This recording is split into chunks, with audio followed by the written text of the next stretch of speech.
capítulo 7.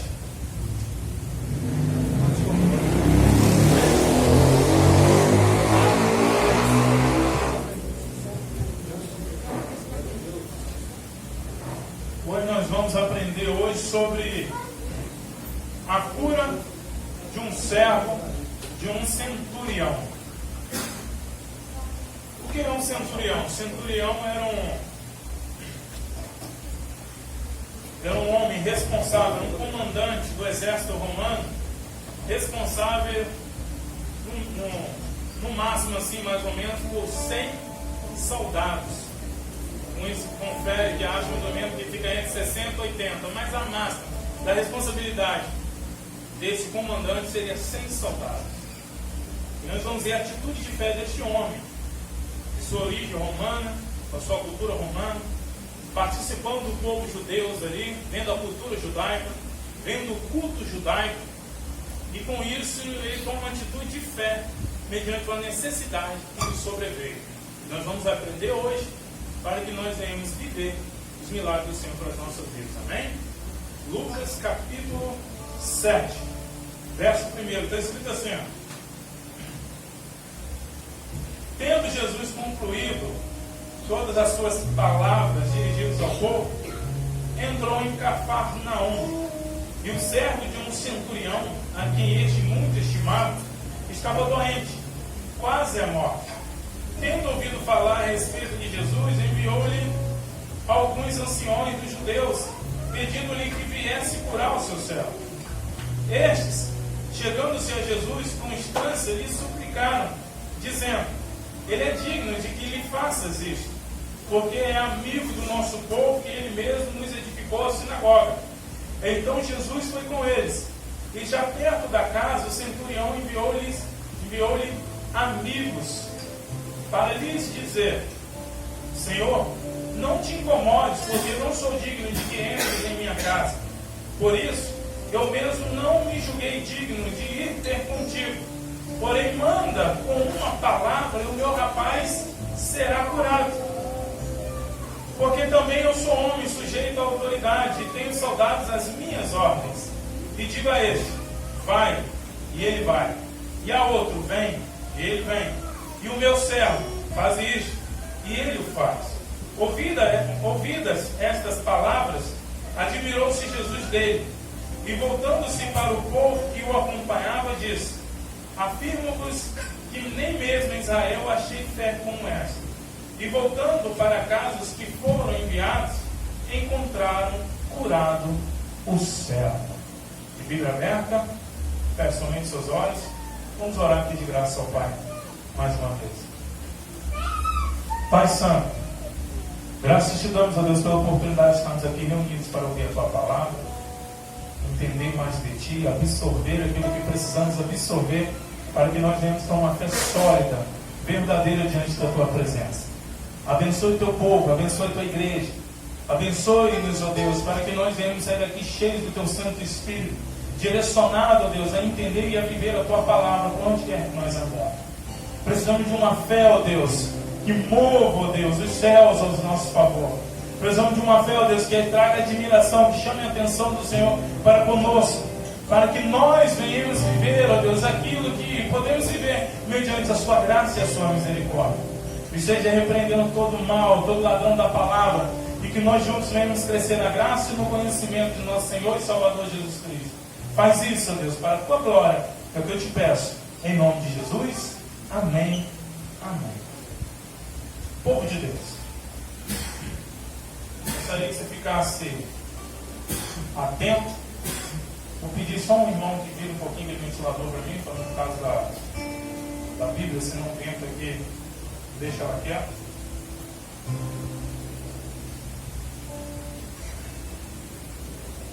Hoje nós vamos aprender sobre a vida desse centurião. Preste bem atenção. Ao ler a palavra de Deus, nós diagnosticamos uma atitude de um homem. Uma atitude de um homem que era baseada no desespero. Mas uma atitude sensata, mesmo em meio ao desespero. Esse homem ele teve uma notícia, ele diagnosticou diagnosticou essa notícia. Talvez antes dele, talvez não foi ele que presenciou logo de imediato a enfermidade do servo dele. Que a palavra original diz escravo, de um dos seus escravos na sua casa. Talvez essa notícia veio de outro, e ele foi lá e diagnosticou com os próprios olhos e viu que a situação dele era precária. Que a enfermidade, que a doença que aquele servo dele, que aquele escravo da casa dele tinha, poderia levar ele à morte. Então por isso trouxe um abalo na alma dele, um abalo no coração dele, que ele foi conduzido a buscar uma solução, como eu já falei de outra vez, uma solução naquele que poderia fazer alguma coisa.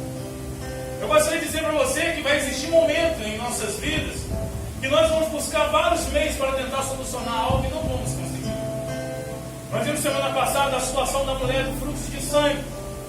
A mulher que tinha uma hemorragia. E ela buscou todas as soluções para tentar solucionar o problema dela. Até ela saber da fama de Jesus. Esse homem também sabia daquilo que Jesus fazia, daquilo que Jesus estava fazendo. Por isso que o verso 3 diz: tendo ouvido falar a respeito de Jesus, enviou-lhe zombus dos anciões dos judeus. Ele ouviu falar a respeito do Senhor Jesus. E o que você precisa saber da pessoa do Senhor Jesus para que você venha tomar uma atitude de fé? Eu fiz uma pergunta no meu WhatsApp em relação a essa mensagem de hoje. Será que é preciso muito conhecimento para que nós venhamos ter uma grande fé semelhante a esse centurião? Ou existe um conhecimento específico para uma grande fé? Porque nós vemos pessoas com muitos conhecimentos, pessoas com a abrangente naquilo que ela pode absorver e conhecer sobre Deus, sobre a pessoa de Deus. Mas esse homem ouviu falar de Jesus e isso foi o suficiente. Talvez ele não ouviu tanto que nós já ouvimos. Talvez ele não ouviu tanto que nós temos acesso e temos acessibilidade para buscar conhecimento e aprender sobre Deus, sobre Jesus Cristo. Talvez ele não ouviu tanto, não absorveu tanto. Enquanto nós hoje somos capacitados a absorver e atrair de conhecimento, saber sobre Deus. Mas aqui diz que ele ouviu sobre Jesus, ouviu falar a respeito de Jesus Cristo. Isso é o suficiente para ele tomar uma atitude extraordinária. Isso mostra o quanto a fé ela pode ser extraordinária, com base em algo que nós podemos saber de Jesus Cristo. E o que ele precisou saber de Jesus? Ele soube que Jesus, com certeza, para ele pedir a ajuda de Jesus Cristo para um milagre, porque ele soube de Jesus em relação ao poder de Jesus Cristo para realizar milagres. Ele soube da capacidade de Jesus Cristo para realizar milagres. Aí eu te pergunto, será que você está crendo em Jesus Cristo, naquilo que Ele é capaz, que Ele é poderoso a fazer? Será que você tem lançado a sua confiança, a certeza na pessoa de Jesus, naquilo que Cristo é poderoso para fazer? Ele ouviu a respeito daquilo que Jesus fazia com as suas ações, com as suas palavras, nos milagres que Jesus realizava. E isso foi suficiente para ele ir até Jesus Cristo, suplicar a Jesus, enviar pessoas para ir ao Senhor Jesus. Ele ouviu falar. A Bíblia não diz que ele viu o milagre. Ele presenciou esse milagre depois que ele tomou uma atitude. Aí que ele foi viver realmente na vida dele. Talvez você até hoje mesmo se pergunta: aonde estão os milagres de Jesus? Aonde estão as ações de Jesus? Aonde estão as coisas maravilhosas que eu vejo na palavra de Jesus Cristo? Será que não acontece? Será que Jesus mudou? Será que tem alguma coisa de errado? Não, mas eu ouvi falar da fala. Talvez nós achávamos que para nós vivemos os milagres de Jesus Cristo em nossa vida, nós precisávamos ver primeiro um milagre, presenciar Jesus agindo e realizando milagre na vida de alguém. Não, mas esse homem ouviu falar de Jesus, quase a mesma coisa que nós hoje. Nós ouvimos falar de Jesus Cristo. O que você já ouviu falar sobre Jesus? O que você já ouviu falar? Qual o diagnóstico que você já ouviu da pessoa de Jesus? Com certeza o que nós muito ouvimos hoje é que Jesus realiza milagres. Mas aonde estão os milagres? A minha intenção de conduzir vocês não é somente uma mentalidade que nós devemos buscar a Jesus somente por causa dos milagres. Mas é para que você tenha uma fé inteligente, uma fé sábia na presença do Senhor. Uma fé digna de atrair os milagres de Jesus Cristo para a minha e para a tua vida. Não é nós irmos buscar somente em busca do milagre, mas é para que a nossa fé motive esses milagres, mas motive os milagres de Jesus Cristo para as nossas vidas, mediante a admiração da nossa fé.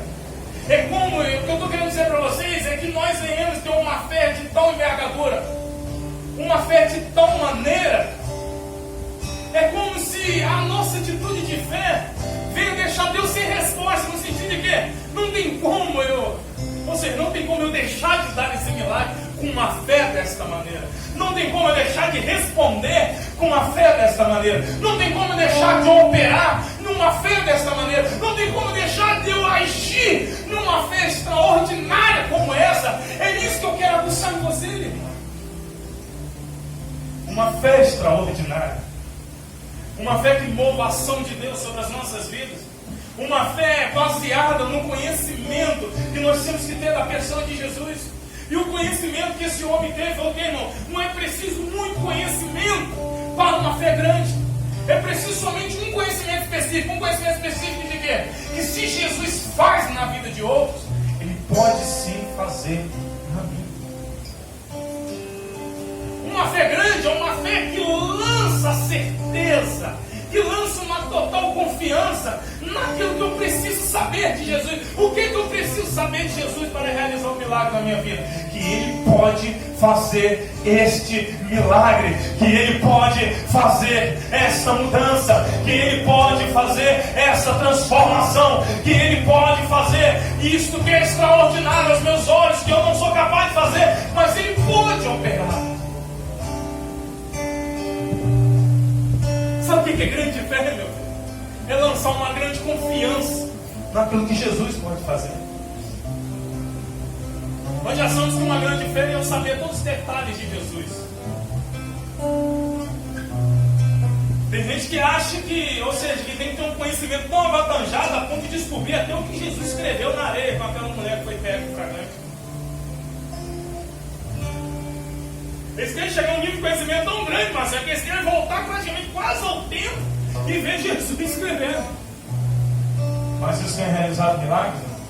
Eu não estou indo contra o conhecimento. Você deve buscar o conhecimento. Eu sou a favor do conhecimento. Eu motivo os irmãos ao conhecimento. Convoco os irmãos a crescerem em conhecimento, buscar na palavra de Deus. Mas o que eu estou querendo dizer para você é que se você achar que é só muito conhecimento que vai produzir uma grande fé, você está errado. Não é isso que produz uma grande fé. O que vai produzir uma grande fé em você é uma grande certeza naquilo que Jesus é capaz de fazer. Eu gostaria de dizer para você, o que tem em sua casa, o que tem em sua vida, o que tem em sua família, que está produzindo tanto desespero que você precisa da ação de Jesus Cristo sobre ela. O que? O que você precisa? Porque a palavra milagres tem sido banalizada, mas realmente todos nós precisamos de um milagre. Todos nós, irmãos, todos nós precisamos. Mas qual a atitude que nós estamos tendo? Cadê os milagres, irmãos? Cadê a ação de Deus? Cadê a manifestação do poder de Deus sobre as nossas vidas? Por acaso Deus mudou? Jesus mudou? Não. Ele continua sendo o mesmo. Ele continua sendo o Senhor poderoso para fazer. Ele continua sendo o Senhor que quer agir, que quer se manifestar. Mas Ele está esperando uma manifestação de milagres. Como eu disse, existem algumas coisas que Deus vai agir independente da sua fé ou não. Mas existem outras coisas que Deus agirá por intermédio da sua fé. E quantas coisas eu e você estamos sendo privados por falta de atitude de fé. Quantas coisas nós poderíamos estar vivendo, irmão? Uma atitude de fé extraordinária. Quantos de nós poderíamos estar num nível muito mais elevado de intimidade com Deus? Quantos de nós poderíamos estar sendo usados por Deus de maneira extraordinária? Se nós tivéssemos uma posição com a nossa fé verdadeira diante do Senhor. E eu gostaria de dizer para você que a fé não há limite para a ação. Mas a fé também que chama a atenção de Deus não é somente as palavras. Mas o que chama a atenção de Deus é uma fé que é manifestada pelas palavras, mas corresponde de um coração diferente diante do Senhor. O que fez o centurião revelar essa fé grandiosa é porque teve algo pertencente ao caráter do centurião que fez ele tomar essa atitude. Primeira coisa, um homem que supria as necessidades de quem estava ao seu redor. Ele ajudava o seu próximo. Um homem que era um conquistador, um comandante romano. O que é um comandante romano? Ele quer conquistar, ele quer tomar posse, ele quer destruir os seus inimigos. Agora nós vemos um comandante romano que estava ali ajudando o povo judeu, olhando a situação do povo judeu, a ponto de trazer uma estrutura melhor para a sinagoga deles. E diz assim, verso 2: o servo de um centurião, a quem este muito estimava, estava doente, quase na morte. Tendo ouvido falar a respeito de Jesus, enviou-lhe alguns anciões dos judeus, pedindo-lhe que viesse curar o seu servo. E os anciões judeus foram, e eles disseram assim no verso 4: estes, chegando-se a Jesus, com instância, lhe suplicaram, dizendo: ele é digno de que lhe faças isto, porque é amigo do nosso povo, e ele mesmo nos edificou a sinagoga. Um soldado romano, um comandante, um centurião, recebia de 30 a 60 vezes mais do que um soldado. Então esse homem, ele tinha uma quantia de dinheiro, ele tinha uma reserva, ele tinha uma poupança. E o que ele fez com a poupança? Ajudou aquele povo que ele estava ali para trazer ordem, ajudou esse povo a estabelecer um lugar de culto para eles. Ele fez isso por quê? Porque ele queria ajudar o povo a cultuar o Senhor. E segundo, porque ele queria ver o povo cultuando a Deus. Ele confiava em Deus. Talvez ele não passou no processo do judaísmo, a circuncisão para se tornar um judeu, mas era aquele gentil temente ao Senhor, que tinha temor pelo Deus de Israel, mas não passou pelo processo da religião desse Deus, da religião dos judeus. E os anciões chegaram diante de Jesus e disseram: ele é digno. Ele é digno de que o Senhor faça. Por que será, irmão, que muitas intercessões que pessoas fazem para nós não sobem na presença do Senhor? Porque está faltando dignidade. Por que será que quantas orações nós fazemos para pessoas e não vemos essas pessoas recebendo mudança, sendo transformadas? Porque está faltando dignidade naquela pessoa. Ele é digno que o Senhor faça, ele é digno que o Senhor tenha misericórdia, ele é digno que o Senhor manifeste a graça dele. Por quê? Porque ele se preocupa com o seu povo, Senhor. Por isso que Jesus diz lá na frente, aqui estava num período de transição dos israelitas em si ser introduzido na igreja, que era composto de judeus e de gentios, aqueles que não eram judeus. Mas ainda o israelita ali estava como representante do povo de Deus. Por isso que Jesus diz na frente, em Mateus capítulo 25: estive com fome, não me deste de comer. Estive com sede, não me deste de beber. Estive nu, não me vestiste. Estive preso, não me visitaste. Senão, como foi a vez que nós te vimos dessa maneira? Toda vez que fizermos a um dos meus pequeninos, estava falando dos crentes, a mim o fizeste. De que maneira será que as pessoas que você está intercedendo está vendo o povo de Deus? De que maneira será as pessoas que estão intercedendo por você? Você está vendo o povo de Deus? Porque nós vemos um homem que tomou uma atitude de ajudar ao povo de Deus, e assim o povo suplica por ele a Jesus, intercede por ele a Jesus, para que Jesus faça, porque ele é digno. Eu gostaria de perguntar a você: será que há dignidade em nós a ponto de alguém interceder a Cristo, dizendo ele é digno? Outra coisa que nós vemos aqui neste homem, um bom testemunho. Um bom testemunho diante da sociedade, porque ele foi diretamente aos anciões, aos cabeças, os líderes, os representantes daquela população, daquele local. Ele vai a quem tinha influência, a quem poderia, a quem realmente tinha peso para poder representar ele diante de Jesus. irmãos, com a nossa dignidade, podemos ser representados por alguém? Quantos de nós, irmãos, podemos ter uma pessoa como fiador nos representando? Quantos de nós realmente pode liberar dos lábios dele dizendo: por isso eu coloco a minha mão no fogo, por essa eu coloco a minha mão no fogo?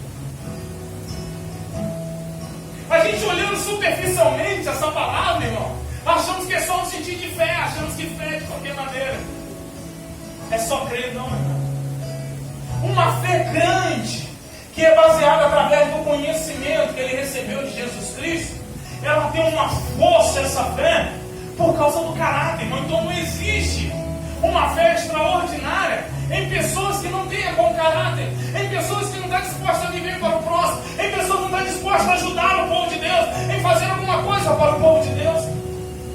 Por isso que pessoas que talvez não sejam nem dignas de estar dentro da igreja, porque ele tem isso, porque ele tem aquilo, ele tem um vício lá, ele tem vício lá, colar, mas faz muito mais para o povo de Deus que muitos cristãos aqui, ou até mesmo você já recebeu ajuda, irmãos, de ímpio, mas não pode contar com muitos crentes.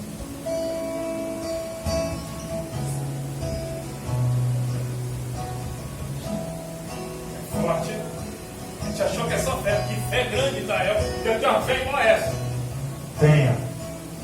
Se doe para o próximo. Ajude o próximo. Faça alguma coisa para o próximo. Não é uma fé, irmãos, que será ouvida porque ela tem boas obras, mas a veracidade de uma fé verdadeira, ela tem boas obras. Esse homem, a resposta dele, ele já cria em Deus, que ele confiava em Deus, que ele tinha um olhar para o Deus de Israel, que ele fazia alguma coisa para este povo. A resposta de que você crê em Deus, a resposta de que você realmente confia em Deus, é que você faz alguma coisa para o povo dele. O que nós temos feito como resposta de fé? Essa fé desse homem foi admirada por Jesus, mas essa fé dele já vinha sendo trabalhada há muito tempo. Ele já vinha revelando essa admiração, ele já vinha revelando essa demonstração de fé, fazendo algo para o povo de Deus. Então como que você vai trabalhar a tua fé para que você tenha uma fé grandiosa a ponto de tirar a admiração de Jesus? Em você trabalhar para o povo de Deus, em você contribuir para o próximo, em revelar o amor para o próximo. É ali que a sua fé vai sendo trabalhada, é ali que a sua fé vai sendo moldada, a ponto de você um dia ter uma fé extraordinária que tire a admiração do Senhor. Mas primeiro ela começará sendo trabalhada, manifestada por intermédio da ação para com o próximo. Senhor Jesus, Ele é digno que o Senhor faça alguma coisa para Ele, porque Ele mesmo edificou a sinagoga, apoiou todo o seu dinheiro, doou toda a sua poupança, tudo aquilo que Ele conquistou, edificou uma sinagoga para o povo de Deus, para que o povo de Deus tivesse um lugar para reunir, para a leitura da Torá e aprender do Senhor. Por quê? Porque esse homem tinha fé no Deus de Israel. Eu quero ter uma fé grande. Aí, Jesus se admirou com a fé do centurião. Eu quero ter uma fé como essa. Já estou dando para você o bizu, né? Que diz. Estou dando para você o bizu. Qual o bizu? Bizu sim. Começa amando o seu próximo. Começa empurrando. Começa fazendo alguma coisa para o povo de Deus, que a sua fé só vai se desenvolvendo. Sua fé só vai crescendo. Sua fé só vai sendo moldada no seu situar. Generosidade. Não estou falando generosidade aqui com a casa que eu dar dinheiro a pastor, não. Estou falando ser o próximo, vida, ser humano, irmão. Amor para o próximo. Fazer alguma coisa para o povo de Deus com um ato de fé. Oh Deus, eu quero mostrar, eu quero fazer, eu quero ser útil. É isso. Esse homem, por crer no Deus de Israel, por ser temente ao Deus de Israel, ele queria ser útil. Não é questão de dar dinheiro, ninguém quer ser pastor, nada disso, é questão de querer ser útil. Ele queria ser útil de uma maneira, ele ficou uma sinagoga para ver o povo reunido ali, aprendendo da palavra do Senhor. Meu Pai. Porque é amigo do nosso povo. Meu Pai do céu. Porque ele é digno, porque ele é amigo do nosso povo. Só é amigo quem ama, irmãos. Sabe por que eles são escassos de amigos verdadeiros? Porque eles são escassos de pessoas que aprendem e que aprenderam a amar. Como eu disse, todo mundo que você pode botar a mão no fogo, esse é meu amigo meu, essa é minha amiga. É todo mundo que você pode realmente dizer, esse é meu amigão, eu vou botar dentro da sua casa. Essa é minha amigona, bota dentro da sua casa, bota pra você ver. Daqui a pouco você só vai ver a fumaça para trás, o carro levando o marido, suas coisas, tudo embora. Eu vi um cara de história isso aí. É minha amiga, é como minha irmã. Minha irmã. Dá por isso. Amigo do nosso povo, irmão. Meu Pai do céu. Precisamos de homens que é amigo do povo. É amigo do povo de Deus. É amigo do próximo. Tem amigos verdadeiros. Seja amigo. Seja amigo. Porque a igreja hoje está tão... Vocês têm tirado tanta... Tem atraído tão pouca admiração do mundo a igreja hoje. Porque nós estamos vendo hoje, a igreja hoje, muito pouco capacitada em ser amigo. Em se doar. Em ser amigo do próximo. Jesus era amigo, irmão. Jesus era amigo. É amigo das piores pessoas. Por que está sentado comendo com publicanos e pecadores? Eu posso ter amizade com eles? Quem influenciar eles, falar do reino do Pai? Então, irmãos, seja amigo. Quem quer que precise da sua amizade. Porque nós não sabemos o dia de amanhã. Você quer uma fé extraordinária, irmão? Comece plantando hoje, que com certeza você irá colher lá atrás. Porque a palavra de Deus diz: tudo aquilo que o homem plantar, certamente ceifará. Seja inteligente, irmão. Eu estou dizendo para você aqui que uma fé crescente, uma fé verdadeira em Deus, é uma fé que trabalha para ser amigo do próximo. Porque eu não sabe o dia de amanhã o quanto desse próximo você pode precisar, o quanto desse próximo que você está sendo amigo hoje pode um dia ser usado por Deus, interceder por Deus em prol da sua vida. Seja amigo, permita-se ser amigo. Porque com certeza a sua amizade irá produzir algum benefício diante de Deus. E aqui produziu, chegou os anciões, vieram interceder a Jesus. E a Bíblia diz que Jesus recusou? Não. Verso 6. Então Jesus foi com eles. E já perto da casa, o centurião enviou-lhe amigos para lhe dizer: Senhor, não te incomodes, porque não sou digno de que entres em minha casa. Por isso eu mesmo não me julguei digno de ir ter contigo. Porém, manda uma palavra e meu rapaz será curado. Humildade. E aqui não era uma falsa humildade, não era nem hipocrisia, não era querendo mostrar nada para Jesus, não. Era sinceridade mesmo. Mateus oculta essas pessoas, os anciões e os amigos dele que foram até Jesus. Mateus dá a entender que parece que Jesus estava falando direto com o centurião. Mas o Lucas aqui nos traz detalhe. Que na verdade ele não se considerou digno de ir até Jesus e chegar diante de Cristo. Por quê? Porque ele não tinha, dá a entender que ele não passou pelo processo do judaísmo, de purificação, para ser considerado um homem apto a culto a Deus. Então ele viu um homem, um judeu, realizador de milagres, trazendo palavra do reino dos céus, fazendo coisas maravilhosas. Eu não sou digno de estar diante desse homem, porque eu me considero impuro. Eu me considero indigno. Eu não estou bem cerimonialmente para estar num grande representante de Deus, que é Jesus Cristo. Precisamos ter humildade para reconhecer que somos impuros diante de Deus, que realmente já estava certo. Ninguém é digno de estar na presença do Senhor. Ninguém é digno de estar fazendo nada para o Senhor. Ninguém é digno de estar realmente pedindo nada ao Senhor. Mas esse que se reconhece a sua indignidade, esse que reconhece a sua situação, aquele que reconhece que não é digno de estar na presença de Cristo, é esse que passam a ser digno de Cristo se manifestar. Esse que chega diante de Jesus cheio de pompa. Irmãos, vocês estão reparando o negócio? Ou porque talvez da escassez de milagres, ou porque talvez se falta da manifestação de milagre em nossas próprias vidas. Nós vimos semana passada como que a mulher hemorrágica chegou diante de Jesus, como que Jairo chegou diante de Jesus. Agora, como que esse homem chegou diante de Jesus?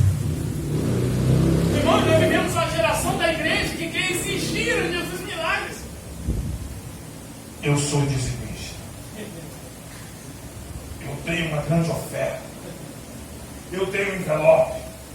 Eu fiz isso, eu fiz aquilo, querendo praticamente exigir Jesus milagre. Agora, sendo um homem chegando diante de Cristo, dizendo: Senhor, eu não sou digno de estar em tua presença.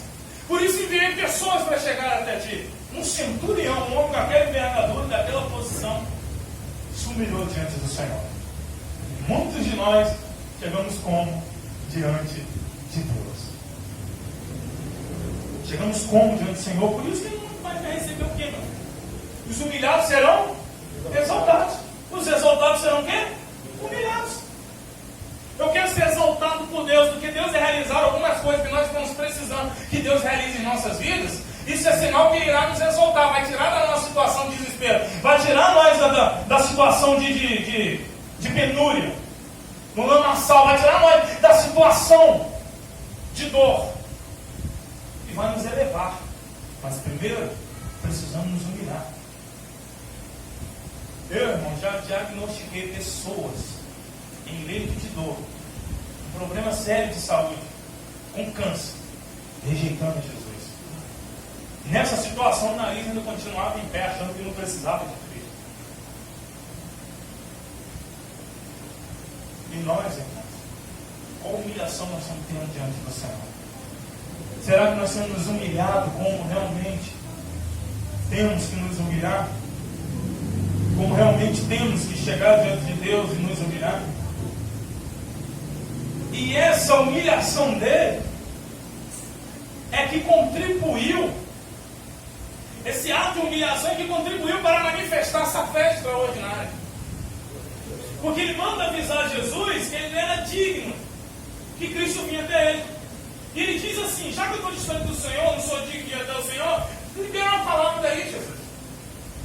Então, ele tem essa fé de um homem humilde, essa fé se humilhando na presença do Senhor, é que foi se manifestar essa fé extraordinária a qual Jesus se admirou. Por quê? Porque ele era humilde. Então, se ele não tivesse sido humilde, ele já estava presente diante de Cristo e talvez teria levado Jesus para ir até a casa dele. Mas como ele foi humilde e não estava junto de Cristo, ele diz: Jesus, libera apenas uma palavra. Eu gostaria de dizer para você, irmão, que uma fé admirável diante do Senhor é uma fé que ama, uma fé que se doa, é uma fé amiga. E uma fé admirável diante de Deus, irmãos, é uma fé que se humilha. Como produzir, como atrair a atenção de Deus para a minha vida de uma forma que seja admirável? Se humilhando na presença do Senhor. Se humilhe, irmão, que isso chamará a atenção de Deus. Se humilhe, que isso vai mudar as mãos de Deus em prol de sua vida. Mas tem que haver humilhação.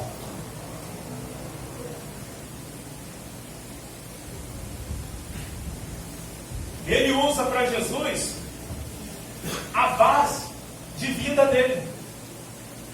A pior coisa é quando nós chegamos diante de Jesus usando base de vida de outros,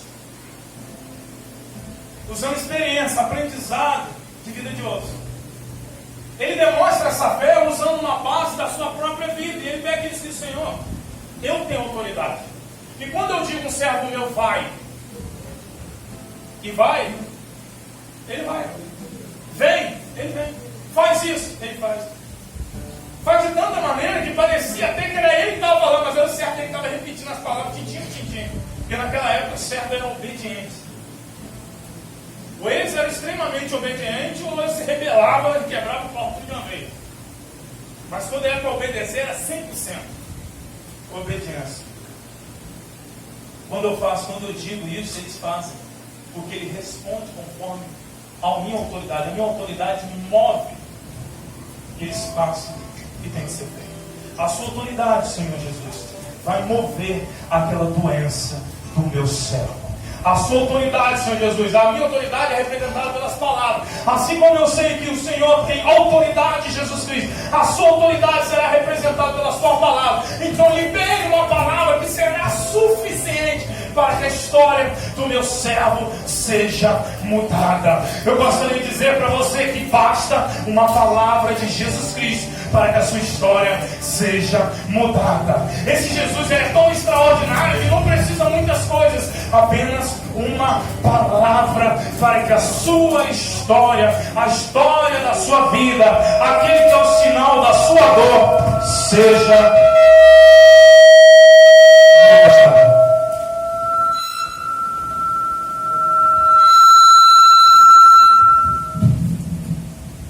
Amém. Amém. Meu Pai do céu, me roubou, né? Pediu nada, né? Vou interceder para que a sua história seja mudada.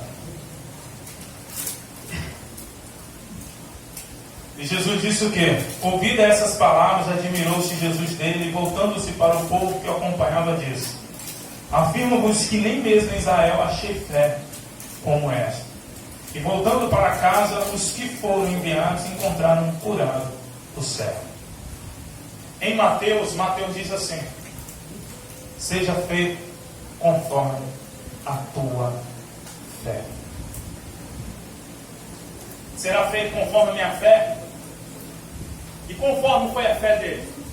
A fé dele foi confiar de tal maneira em Jesus Cristo que bastava uma palavra de Jesus. Isso não significa que seja feito conforme a minha fé, ou seja, que a minha fé, tudo que eu quero, Deus vai realizar. Não, ali não. Eu tenho uma fé que eu quero isso, eu quero aquilo. Não. Seja feito conforme a sua fé, ou seja, seja feito conforme a sua declaração de confiança que eu posso fazer algo para a tua vida. E eu vou se confiar dessa tal maneira que basta apenas uma palavra para que a sua história seja mudada, centurião. Seja feita conforme a tua fé. Seja feita conforme